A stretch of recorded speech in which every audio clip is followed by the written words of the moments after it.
मेरे प्रिय श्रोताओं, आज मैं आपको बताने जा रहा हूँ बाल हनुमान जी को ऋषियों द्वारा श्राप क्यों दिया गया। ये तो आप जानते हैं कि बालक हनुमान बड़े चंचल व नटखट थे।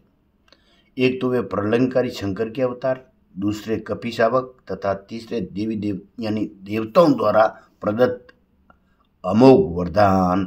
इनकी चपलता देख माता पिता अति प्रसन्न होते थे। कभी ये शेर की पूंछ पकड़ करके उसको घुमा देते थे, तो कभी हाथी की शक्ति का अनुमान लगाते थे। ये सभी प्राय नित्य की क्रीड़ा में आता था इनके। ऐसा कोई पर्वत नहीं बचा जिस पर उन्होंने छलांग न लगाई हो।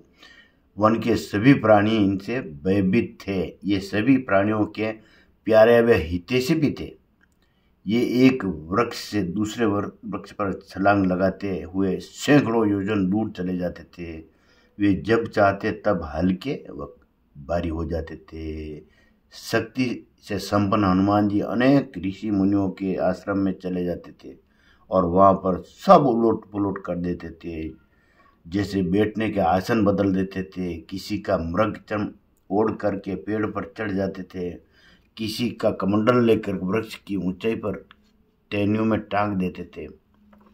हनुमान जी जब भी वहाँ कोई जप करते थे ऋषि मुनि, तो हनुमान जी उनकी गोद में जाकर के बैठ जाते थे। इतना ही नहीं, जब मन में आता किसी किसी मुनि की दाढ़ी नोच भी देते थे, किसी की लंगोट लेकर भाग जाते, तो किसी का ग्रंथ लेकर वृक्ष के ऊपर चढ़ जाते और पन्नों को फाड़ देते। उनकी यज्ञ सामग्री को भी बिखेर देते थे। ब्रह्मादि देवताओं के द्वारा दिए गए वरदानों के कारण ऋषि मुनि भी मजबूर थे, कुछ नहीं कर पाते उनको। धीरे धीरे ये विद्याध्ययन योग्य हो गए। माता पिता भी इनकी चंचलता से परेशान थे। वह एक रोज उन ऋषियों के पास दोनों चले गए और ऋषियों ने भी उनकी कष्ट गाथा इन्हें सुनाई। कहा कि हे मुनिवर, ऋषियों, आप हमारे पर कृपा करो, जिससे ये विद्या भी प्राप्त करे और उद्दंडता भी कम हो जाए इनकी। ऋषिगण ये भी जानते थे कि ये आगे चलकर राम का परम भक्त होगा, इसीलिए सेवक के लिए इतना यानी भक्त के लिए इतना अहंकार भी उचित नहीं है।